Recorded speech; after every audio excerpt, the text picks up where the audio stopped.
वो भगवान शंकर के दरबार में वो भक्त जाके का कहता जी कि करे पूरे गौर रंग खालन दतूर भंग पार्वती संग देखी देवलोक दंग से डमरू त्रिशूल खंग खटवांग भाल चंद्र सिरंगी सुरंग राग निकसत मृदंग से रूप रास भंग रह के विचित्र ढंग जटा जूट बीच गंग निकसत तरंग से भस्म रामानंद यंग राम नाम के उमंग और विषधर भुजंग फूफकारत ढंग से बोलिए शंकर भगवान की। अहे हाथ जोड़ी परतानी अहे पैया नु हो मैया अहे शारदा भवानी हाथ जोड़ी परतानी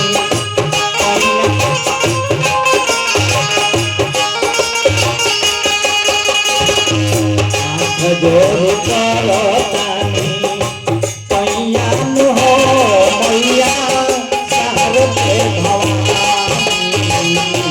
हाथ जोड़ी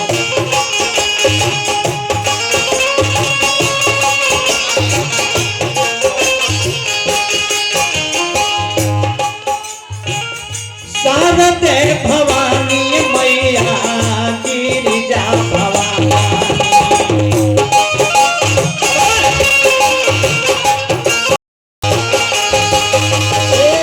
शारदे भवानी मैया गिरिजा भवानी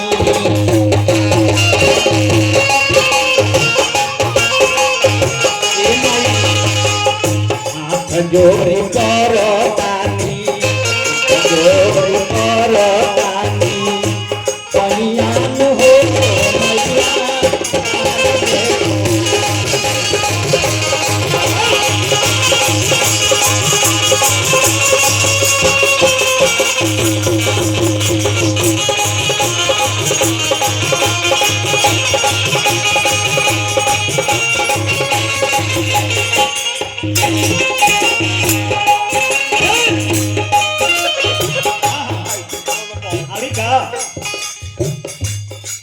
वाल्मीकि रत्नाकर डाकू रहे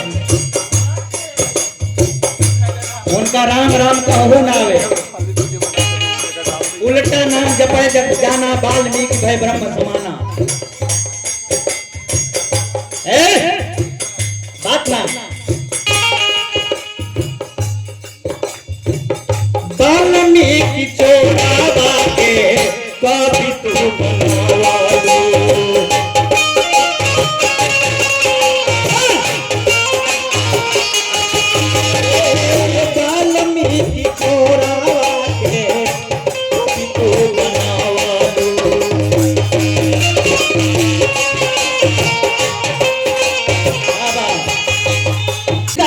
तोरी अठ के छवि चमकवालू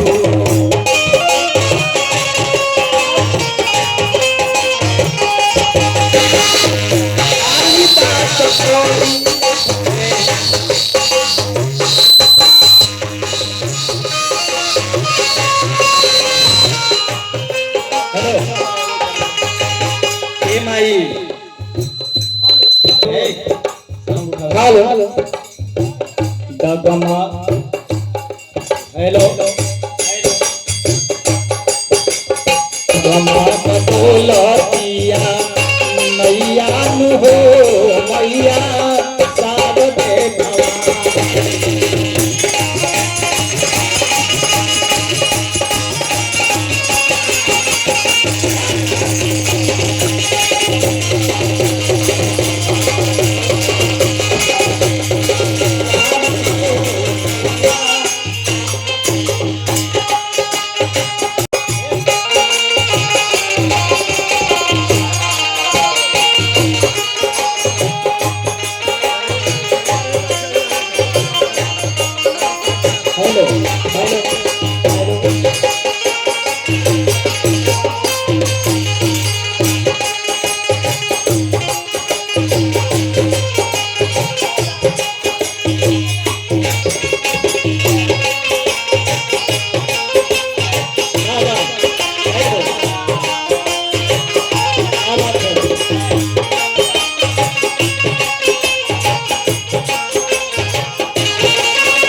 मैया राउर दया हो जाई।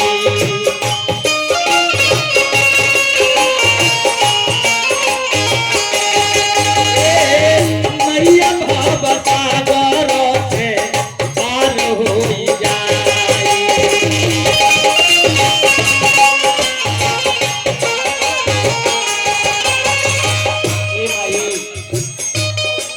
जेकरा पर राउर की कृपा हो जाला वो अंधरा आदमी भी पहाड़ पर चढ़ जाला।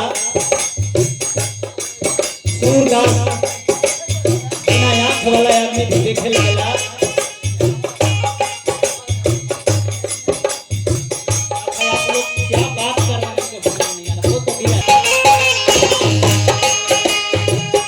जेकरा पर मैया राउर दया हो जाई।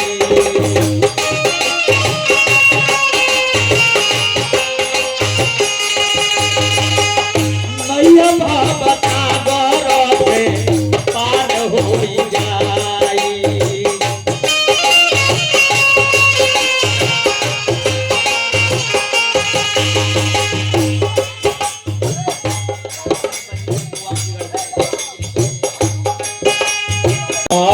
डोलतिया नाव का हो हमनी के जीवन में एगो नाव हो ई भव सागर में पड़ल और एकर पतवार भगवान के हाथे होला।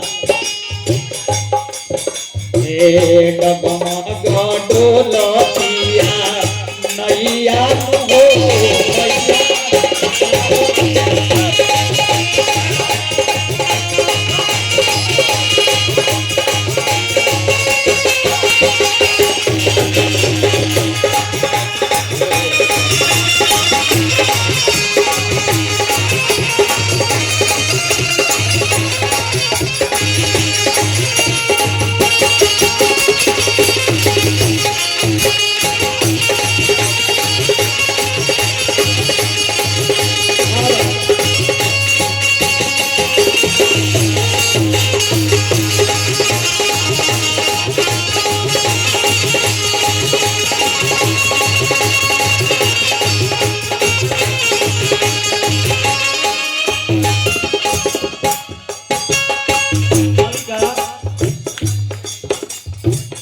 ए माई